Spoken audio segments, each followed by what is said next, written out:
Hi, I'm Danno the Artist, and welcome to my new series, Danno Logs, where I have a dialogue about my backlog. On a stream a couple weeks ago, we landed on our NES console, and for the game, we landed on Punch-Out! This one's an interesting one for me, as I have history with Punch-Out! My history with Punch-Out! Starts in the distant year of 2013, on a little white failure called the Wii U. It was the Famicom's 30th anniversary, and Nintendo was having a sale on specific retro games for 30 cents, so of course, one of them ended up being Punch-Out! For the NES. For 30 cents, what could go wrong? This game to me was a sleeper hit. Simple, yet deep with mechanics that took time and effort to practice and improve on. While games like Super Mario Bros. Had whimsical levels to jump around in, and Zelda had a sprawling world to explore and traverse, Punch-Out! Was just arcade perfection. Punch-Out! Was a game you could sink endless hours into, or just throw a couple punches to take your mind off things. But that was almost 10 years ago, and now in the current year of 2023, where I'm going through my backlog, I find myself returning to this arcade classic, and I'm ready to spend this week learning the ins and outs, and how to beat each opponent, and get past where I used to lose all the time, King Hippo. And now it's time for me to give him this left hook in the playable montage that is Punch-Out!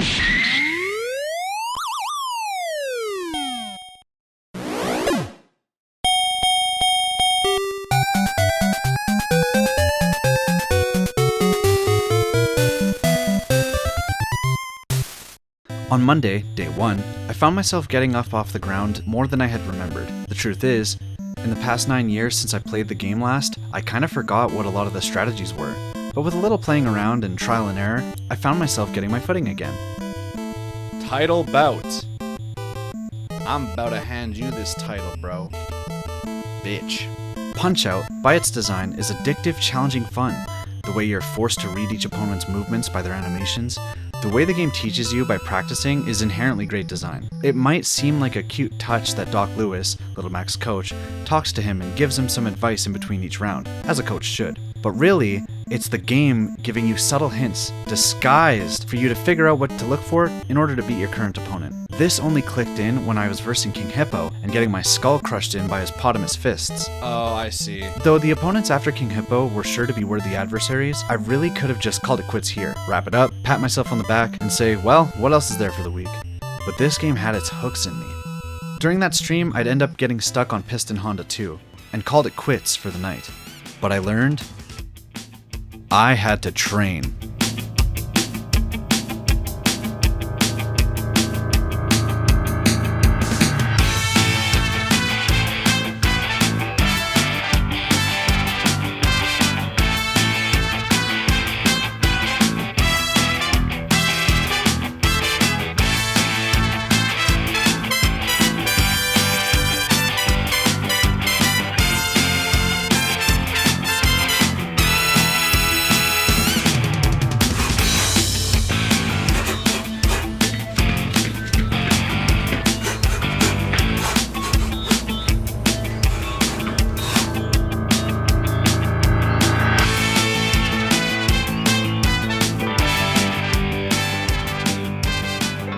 As the days progressed, I decided to take some time to just play through the game. I knew it was going to be a quick one, so I figured I might as well sink some more time into learning the mechanics and the quickest way to beat certain characters. Whoa!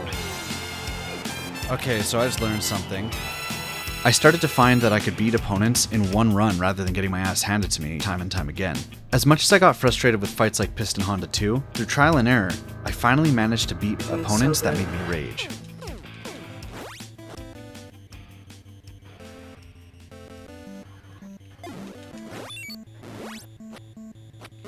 Dude.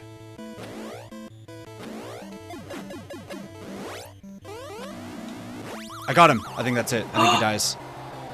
Oh, 1440. my God. I did better than the video I watched. Yo, He falls good back job. down. No.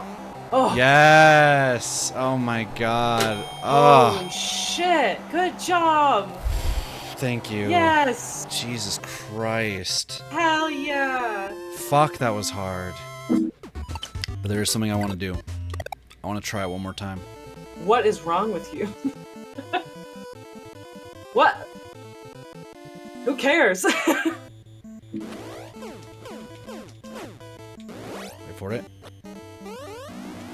Got him!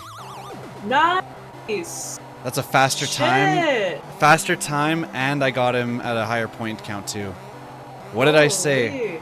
Look, he didn't even get up at 5. He didn't even get up at 5. He was just Damn, knocked he was out. out. Read 'em and weep, boys. It was not a fluke. People in chat and friends on call would play along with me, and hearing them trying to figure out fights that used to make me pissed, giving advice and secrets on how to win, made it feel like we were kids on the playground again. But then, it happened. He happened. Yeah, no, there's nothing you can do about it. And yeah, he heals all the way up. Oh my god. What the fuck? Soda Popinski is a bitch-ass motherfucker. This fake alcoholic, child-friendly, fizzy beverage-ass bitch. This Ukraine-invading, vodka-guzzling, Tetris-playing, nesting doll-loving, my name is not Rick saying, Ganon and Zelda 2 sounding, Jesse we need to cook demanding, Uncle Grandpa in the face-ass Soviet.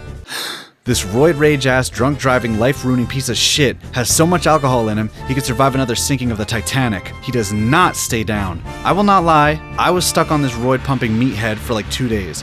Hours just pumped in, learning timing and optimizations, all for naught. I hate this channel. No! No! And, unfortunately, this brings me to the end of this week's review. A brilliant game with frustrating design, but I can safely say it only comes from the limitations of the time. I think it would be nice to have slightly better indicators as to what button you should press or what type of hit you should hit in order to knock out an opponent, via like a color system or a sparkle system. Something that adds to what they already have set up with the animations, with them being the guiding force to beat each opponent. Though I understand with these limitations, it actually can be a good thing, as it encourages the player to experiment a little and pick yourself up after getting beat down. I mean, that is sort of the spirit of boxing, right? Reading each opponent and their movements and trying to calculate properly, even though there's some RNG bullshit. But still, when I look back on when I played this as a kid versus now, it can still be kind of vague on what you're supposed to do and what the strategy is to beat each opponent. Usually relying on you to get fucked up and then ask Doc for help, where he'll give you some vague advice. You kind of have to read into it. Unless he's telling you to join the Nintendo Fun Club, then you can just go fuck yourself. Still, for the mileage they get with animations and options in this little NES game, it has to be said that Punch-Out is impressive for the time. This game is fun. It's addictive fun. And though I didn't beat it in the time allotted, I can safely say this game is still a knockout. And I'm glad that I spent the week playing it. It was fun and a really good start to this series. With that being said, let's see what the next game is. As we did last time, we have our list of consoles, starting with number 1 being Game Boy and Game Boy Color, and our last one being 23 with the Atari 2600. So what we'll start with is a roll of the die of 1 to 23, with the only caveat being that if the NES wins, we do skip over the NES, since we just got it for this game. So we'll hit our dice on this site here, 23, so let's start it. And stop. Number 2, Game Boy Advance. Very exciting. Kind of funny since we are in the middle of GBA Reset, my other series, but that one has sort of taken a hiatus for this project. So 30 games. So now with this next one, we're going to roll between 30 on one, start the roll, and stop. 25. Game number 25. Holy shit. Spy Muppets Licensed to Croak. I'll see you guys next time. Ribbit.